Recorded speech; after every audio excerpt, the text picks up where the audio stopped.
और जब कर्ण को आधा राज्य पांडवों को देने की बात का गुस्सा आया तो उन्होंने द्रोणाचार्य को भी कुछ गलत बोला, जिससे द्रोणाचार्य काफी क्रोधित हो गए और उन्होंने बता दिया कि अगर तुमने हमारी सलाह नहीं मानी थी कौरवों का नाश निश्चित ही होगा। इसके बाद धर्मात्मा विदुर ने भी यही सलाह दी कि हमारे नायक के जो भीष्म है तथा हमारे कुल के नायक भीष्म है तथा आचार्य जो द्रोण है, उन्होंने जो बताया है वही श्रेष्ठकर है, वही उचित है, उनकी सलाह मान लेनी चाहिए। कर्ण की सलाह किसी भी काम की नहीं है। सबसे सोच विचार करके धृतराष्ट्र ने यही निर्णय कर लिया कि पांडवों को हम आधा राज्य दे देंगे। यही संधि उन्होंने निश्चित कर ली और पांडवों को द्रौपदी तथा कुंती सहित सादर लीवा लाने के लिए विदुर को पांचाल देश भी भेज दिया कि वो हमारे यहाँ आ जाए और आधा राज्य पांडव ले सकते हैं।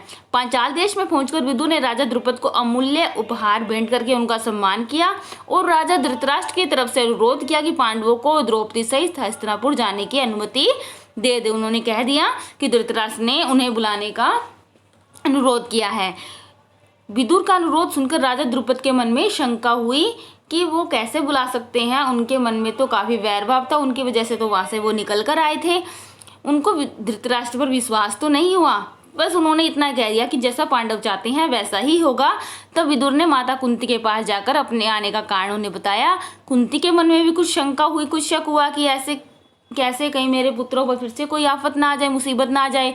विदुर ने उन्हें समझा दिया और धीरज देते हुए आगे, देवी आप निश्चिंत रहे, आपके बेटों का कोई कुछ नहीं बिगाड़ सकेगा।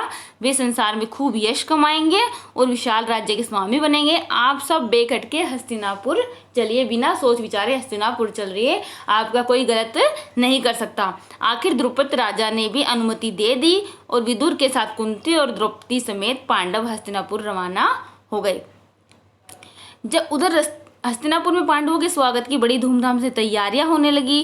पहले निश्चय हो चुका था कि युधिष्ठिर का यथाविध राज्याभिषेक होगा और हुआ ऐसा ही, और आधा राज्य पांडवों के अधीन कर दिया गया।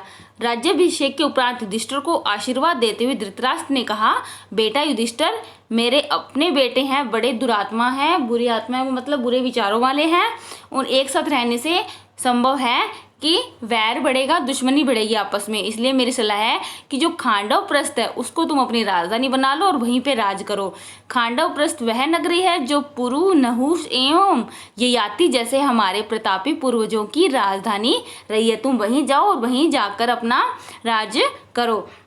यह हमारे वंशज की पुरानी राजधानी है और तुम उसको फिर से बसाने का यश और श्रेय प्राप्त करो।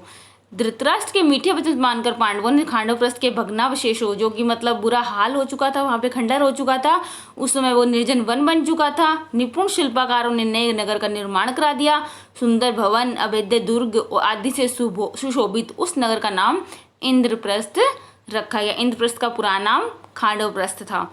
इंद्रप्रस्थ की शान एवं सुंदरता ऐसी होगी कि सारा संसार इसकी प्रशंसा करते न थकता था। अपनी राजधानी में द्रौपदी और माता कुंती के साथ पांचों पांडव 23 वर्ष तक सुखपूर्वक जीवन बिताते हुए न्यायपूर्वक राज्य करते रहे। इसी के साथ हमारा यह चैप्टर कंप्लीट हुआ।